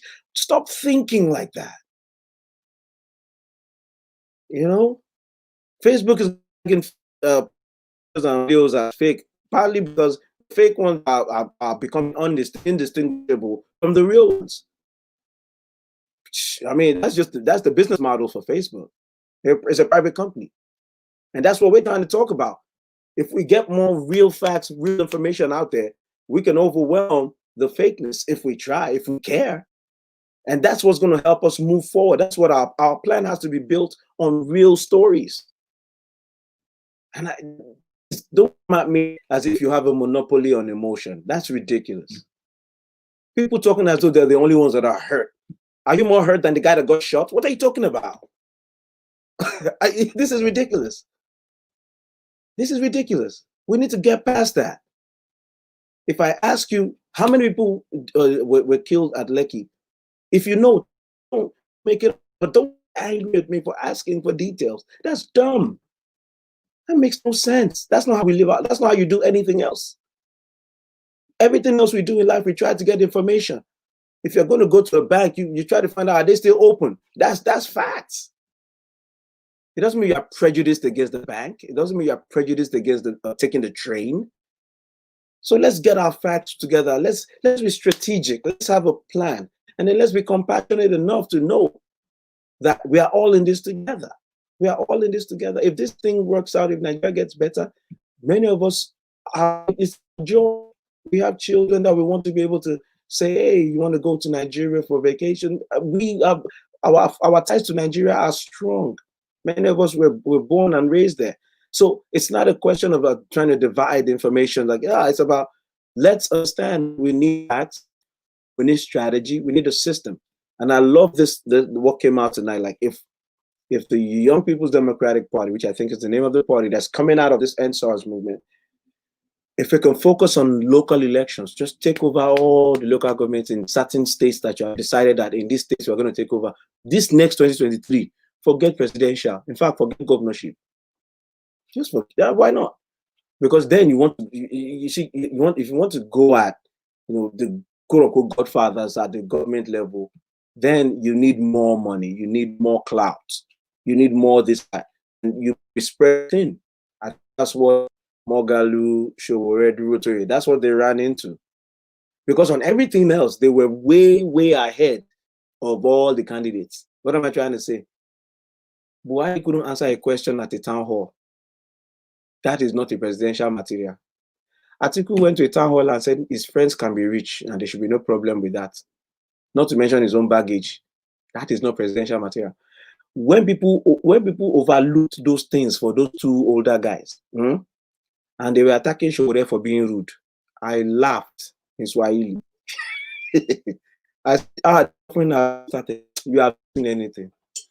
So that's your problem with Showore. He's rude. But you want people that can answer questions. At a certain point, Buhari was asked a question. He looked at Osibajo. Osibajo was explaining to him, and the moderator said, let him answer himself. Let him answer. What a disgrace. What embarrassment. That's the man you now expect to rise to this occasion in this moment. You now expect Buhari to all of a sudden get a spark of genius and become emotionally intelligent enough to give an address to the nation that will calm our fears. That's what you're expecting. I mean, I know most of my friends never expected that. So, I trust you guys, because I was shouting, how can a man be your president and you did not do a debate? You didn't even get a chance to even question him and shake him on his policies, and you are shouting and clapping at his victory. You are not expecting miracle when Nigeria is in a time where it needs a clear thinking, focused, forward thinking leader. You are not expecting Buhari to feel that shoe. It's rubbish. Saturday is how we know Sunday. Election, he didn't bother to debate, and the town hall he did, it was woeful. They asked him A, he was answering C square. So that's where you should have known when you are voting for him. Know that you will never have him give you a speech that will inspire you.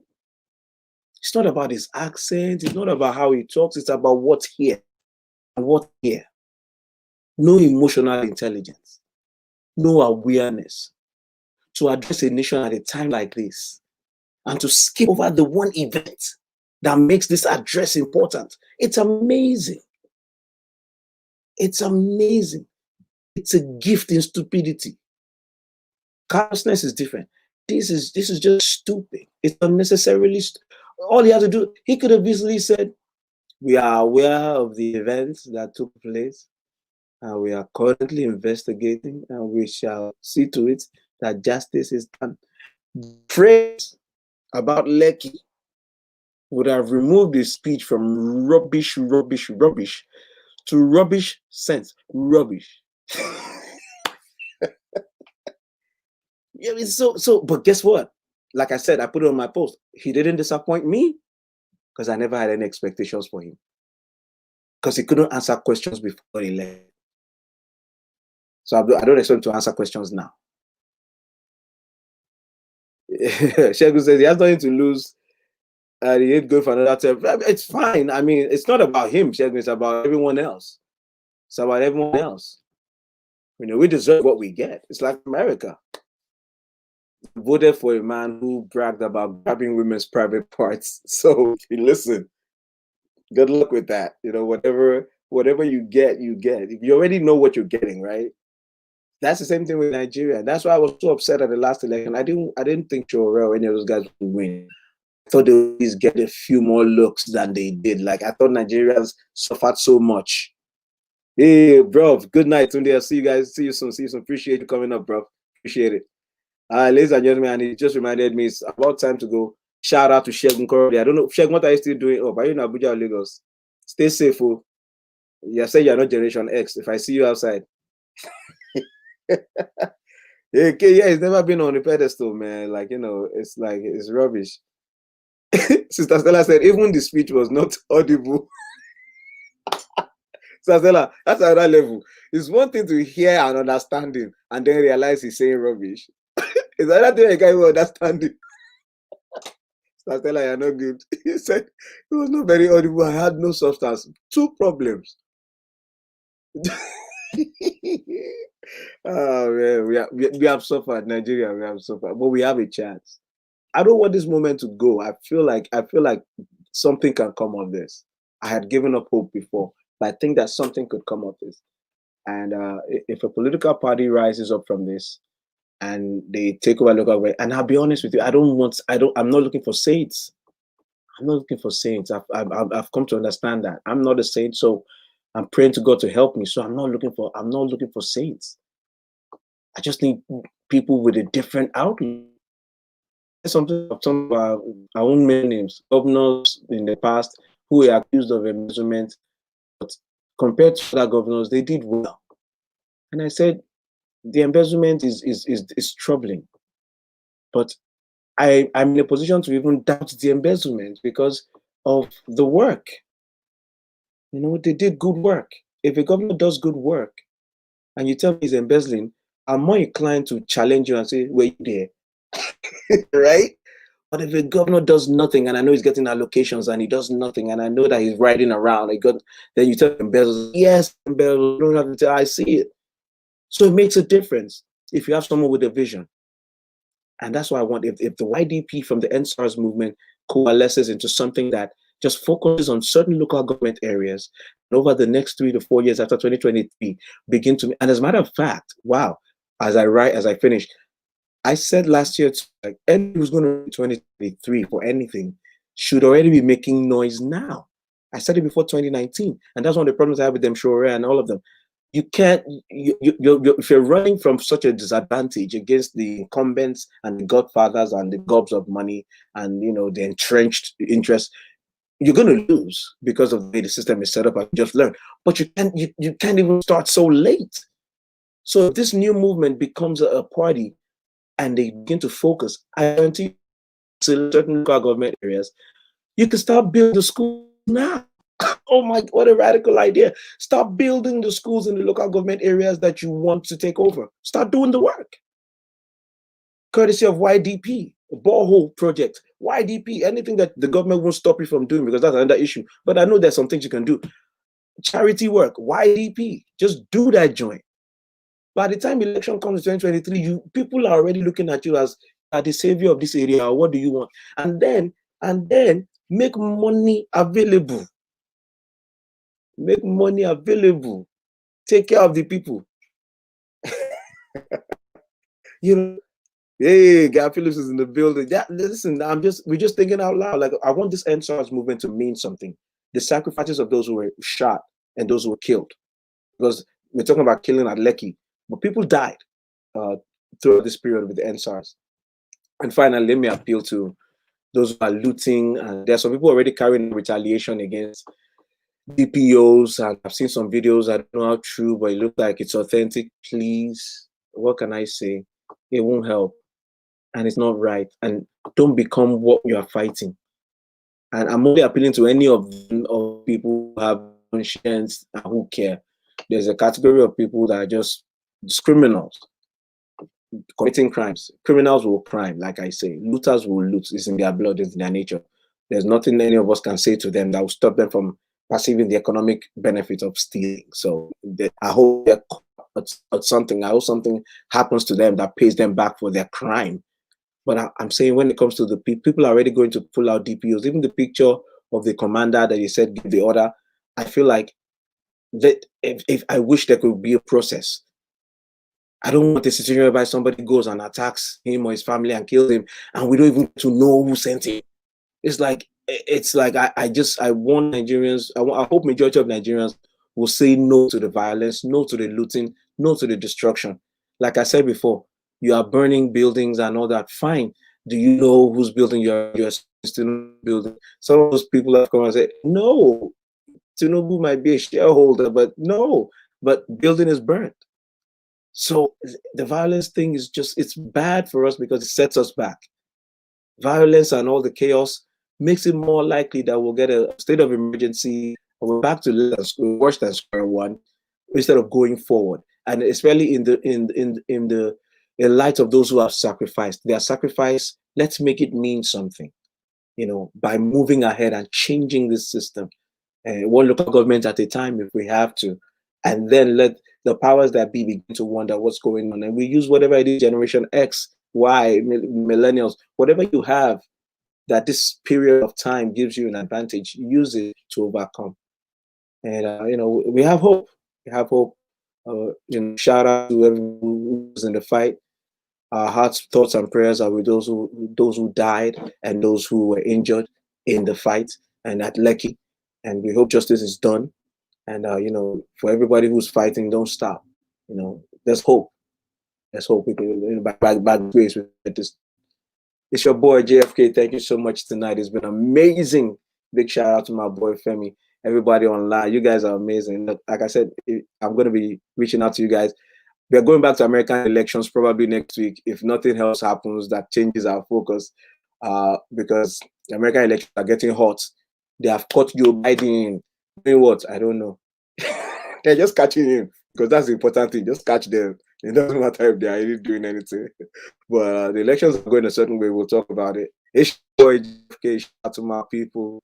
Please, this year I am bad at this thing. I need to do the YouTube channel. You know, I need to get that into a banner so I can always put it up there.